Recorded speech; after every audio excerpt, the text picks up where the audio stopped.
چل سکتا ہے، کوئی سی ناممکن چیز نہیں۔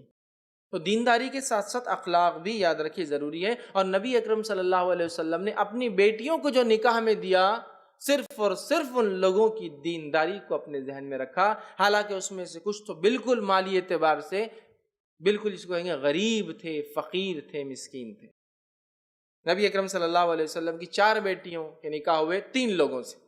حضرت عثمان رضی اللہ عنہ کو اللہ کے رسول صلی اللہ علیہ وسلم نے ایک بیٹی کے انتقال کے بعد دوسری دی، تو 3 داماد ہوئے آپ کے، ہے نا۔ تو نبی اکرم صلی اللہ علیہ وسلم نے ابو العاص جو ایمان نہیں لائے تھے پہلے، لیکن یہ بھی بااخلاق ہیں، با کردار انسان تھے، ٹھیک۔ دوسرے عثمان ابن عفان رضی اللہ عنہ، جن کو رسول اللہ صلی اللہ علیہ وسلم نے ایک بیٹی کے انتقال کے بعد دوسری دی، اور دوسری کے انتقال پہ کہا کہ عثمان اگر تیسری بیٹی بھی میری کوئی ہوتی تو میں اسے بھی تمہارے نکاح میں دے دیتا، اس لیے کہ عثمان کے اخلاق بہت ہی اعلیٰ تھے، اتنے اعلیٰ تھے کہ ایک مرتبہ، اور اتنے اخلاق اتنے باحیا تھے آپ کہ ایک مرتبہ صحابہ فرماتے ہیں نبی اکرم صلی اللہ علیہ وسلم جو ہے پنڈلی تک آپ کا کپڑا اٹھا ہوا تھا، جو کہ بالکل جائز ہے، کوئی مسئلہ نہیں، پنڈلی تک آپ کا کپڑا اٹھا ہوا تھا، اور عثمان ابن عفان آئے تو آپ صلی اللہ علیہ وسلم نے کہا رکو عثمان کو تھوڑی دیر روکو، اور اپنے کپڑے کو نیچے کر لیا۔ صحابہ نے کہا یہ کیا، ہم تو بیٹھے تھے اور آپ کپڑا اوپر کیے ہوئے تھے؟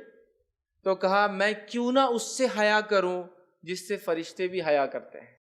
عثمان ابن عفان اتنے حیادار تھے، بہت حیادار تھے، بہت زیادہ حیادار تھے، ٹھیک ہے۔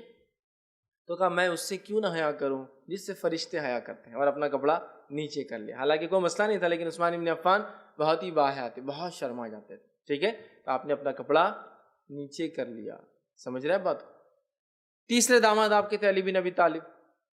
ہم سب جانتے ہیں آپ کتنے غریب تھے، ابتدائی دور میں جب نکاح ہوا تو آپ کے پاس گھر میں کچھ نہیں تھا، کچھ نہیں تھا، یہاں تک کہ سونے کے لیے، بچھانے کے لیے، اوڑھنے کے لیے بھی کچھ نہیں تھا، پینے کے لیے، پانی کے لیے بھی کچھ نہیں تھا۔